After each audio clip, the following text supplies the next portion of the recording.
Kalian pengen punya motor yang gayanya kayak Harley Davidson, tapi baru ada duit 70 jutaan? Nggak usah beli bekas ataupun beli bodong. Mending beli motor ini nih, motor baru yang gayanya kayak Harley Davidson Sportster. Kenalin nih, Keyway Benda V252C.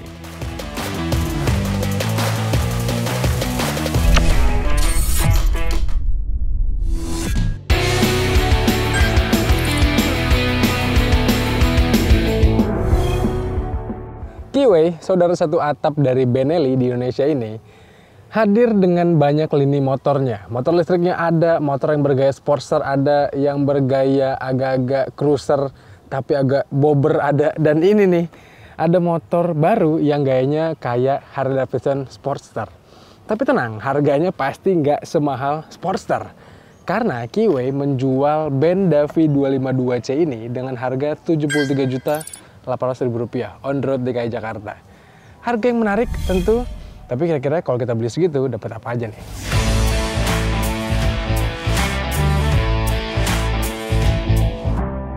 Pertama kali kami ngeliat motor ini, Keyway Benda V252C ini pada ajang Jakarta Fair tahun lalu, teman-teman, 2023. Dan sebenarnya pada saat meluncurnya modelnya sih keren, tapi dengan warna hitam dan dipadukan dengan clear kuning. Terus juga ada perpaduan antara warna aluminium brush di kokpitnya ini ngebuatnya jadi agak-agak kurang menarik sebenarnya. Dan tiba-tiba Keyway meminjamkan kami motor ini yang warnanya broken white gini nih. Ini warna yang menurut saya sih lebih keren, teman-teman. Dan gampang jatuh hati sama desainnya.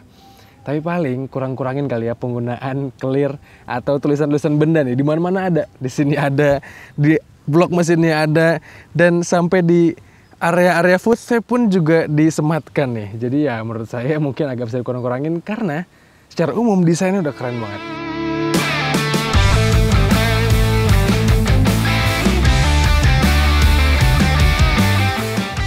Secara tampang, jelas Benda V252C ini menarik banget. Gak heran kalau kita riding pakai motor ini jadi pusat perhatian. Tuh lihat dari depan, kelihatan padat banget dengan stang yang baplang, model shock upside down, headlampnya yang modern, dan cover radiator yang mencolok. Sementara dari samping, model tangkinya keren banget. Tapi gagal fokus juga sama tampilan mesin V-twin-nya yang padat, sampai model filter udara yang dikasih tulisan 252. Belum lagi karena motor ini pakai belt, dan model kaki belakangnya yang padat membuatnya jadi kayak moge. Fix, ini hampir Davidson banget.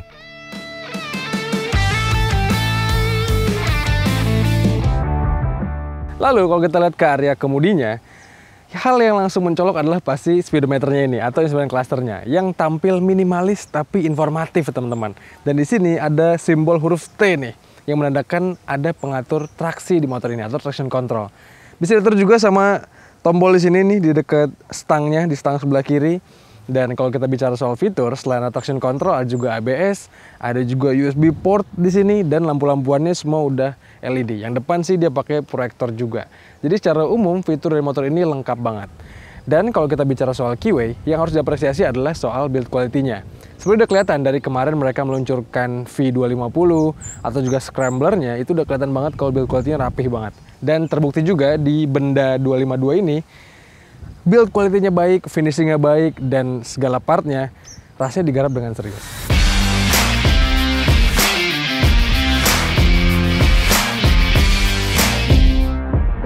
Khasnya motor cruiser.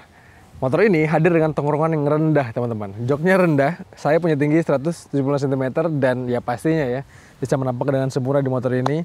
Lalu juga posisi stangnya cukup jauh dari posisi duduknya, jadi tangan harus membuka lebar dan stangnya baplang, teman-teman. Juga dengan spion bar end di sini. Jadi ngebuat kita perlu hati-hati nih. Lalu footstepnya disimpan di depan sini atau front control, atau kalau di Harley dia forward control. Dan memang posisi berkendara kayak gini tuh agak kurang ideal sebenarnya buat dipakai harian. Tapi dengan penyesuaian, dengan pembiasaan pastinya ya asik-asik aja. Apalagi ya dengan postur motor kayak gini nih ngebuatnya di jalan jadi pusat perhatian orang-orang, dan itu menyenangkan, teman-teman.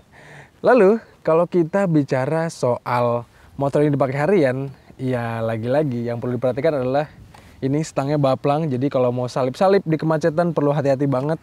Dan bobot motor ini berat teman-teman. Jadi kalau kita pakai merayap di kemacetan pastinya agak kurang nyaman gitu ya. Dan kalau dipindah-pindah atau digeser-geser di parkiran pun ya perlu effort lagi lah. Jadi untuk dipakai harian ya harus dibiasakan lah ya, ototnya diperkuat.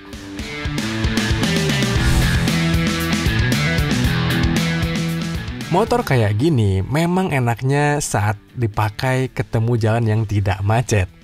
Karena karakter motor ini diset cukup medium, sehingga melibas jalan berkelok dengan kecepatan tinggi terasa mantap. Bicara soal handling, posisi berkendara motor ini juga terasa pas untuk melaju agak kebut. Posisi stangnya membuat kita sigap dan paha pun terasa tak kesulitan untuk menjepit tangkinya yang besar. Lalu setelan sok yang diatur medium ini pun rasanya tepat. Karena kalau dibuat lebih empuk lagi, sok belakang jadi gampang mentok atau bottoming. Karena jarak mainnya yang tidak terlalu panjang. Selain itu, ground clearance yang rendah juga bisa menyulitkan kalau soknya diatur lebih empuk lagi. Tadi kita dibuat terkesima sama desain mesinnya yang padat kayak gini. Tapi tunggu sampai kalian dengar suara mesinnya. Yang juga menarik sekali. Kita nyalain ya.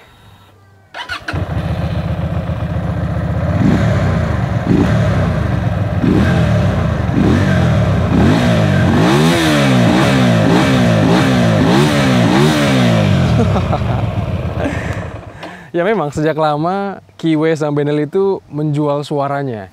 Tapi ya di balik suaranya yang galak itu, sayang sekali mesinnya bisa dibilang figur tenaga dan karakternya nggak begitu buas nih.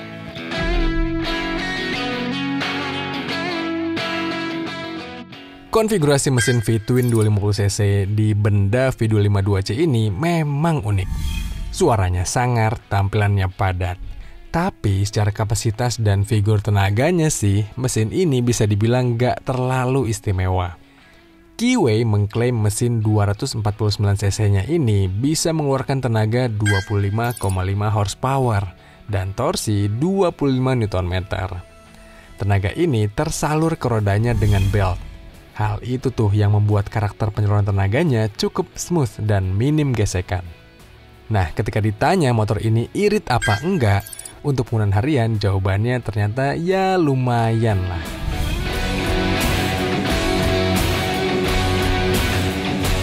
Dipakai harian di perkotaan sih asik-asik aja teman-teman. Karena di jarak menengah atau di jarak pendek itu memang mesin ini salah satu yang piawai. Ditarikan bawah enak banget. Begitu kita buka gasnya langsung terasa tenaganya dan torsinya lumayan jambak. Tapi disalurkan juga dengan baik karena dia pakai belt. Jadi modelnya ya agak-agak smooth lah tarikannya. Dan jangan lupakan teman-teman, mesin kayak gini tuh dengan suaranya yang buas, ya pasti bikin orang-orang kalau di daerah padat gitu ya, langsung melihat ke sini. Tapi sayang ketika kita pakai di rute yang agak touring, di rute yang agak bebas hambatan, ketika dimainkan di putaran menengah ke atas untuk naik gitu ya dari kilometer kecepatan 90 ke atas lagi, itu jadi agak terasa motor ini tuh kayak kehabisan nafas. Agak kurang mantap gitu ditarikan menengah ke atasnya. Ya mungkin memang plotnya Kiwi itu ngedesain motor ini bukan untuk kita-kita yang suka main di tarikan atas kali ya. Sukanya tarikan bawah, tarikan tengah.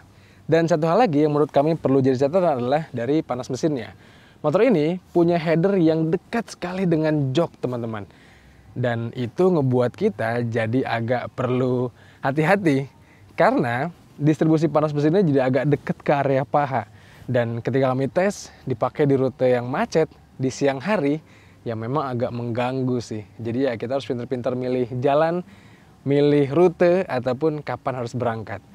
Walaupun secara umum ada radiatornya, tapi ya kalau udah panas sedikit mengganggu ke area paha itu ya memang harus diakui cukup mengganggu sih. Lantas, apakah Kiwi benda V252C ini layak untuk dipinang? Menurut kami, kalau kalian lagi cari motor karena tampilannya, jelas motor ini jadi pilihan yang menarik. Tampangnya sangar, build quality-nya baik, dan tentu jadi pusat perhatian di jalanan karena populasinya yang jarang. Tapi ketika kalian masih suka membandingkan spesifikasi, mencari motor karena performanya, tentu hal tersebut bukan fokus dari motor ini.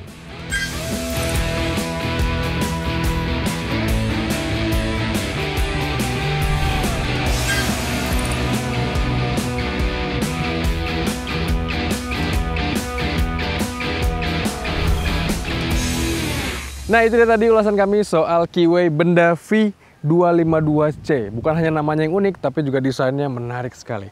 Menurut kalian motor ini layak dipertimbangkan kalau kalian memang lagi mencari motor untuk hobi? Dan menurut kalian gimana? Kira-kira pendapat kalian apa soal motor ini? Coba kalian sampaikan di kolom komentar di video kali ini. Dan seperti biasa, jangan lupa untuk baca ulasan lebih lengkapnya di kanal Detik Oto. Dan juga tonton film dari kami di kanal 20 Detik dan juga kanal YouTube Detik Oto. Jangan lupa untuk kalian subscribe juga. Kalau gitu teman-teman, sekian aja. Saya pamit, stay safe, dan bye-bye.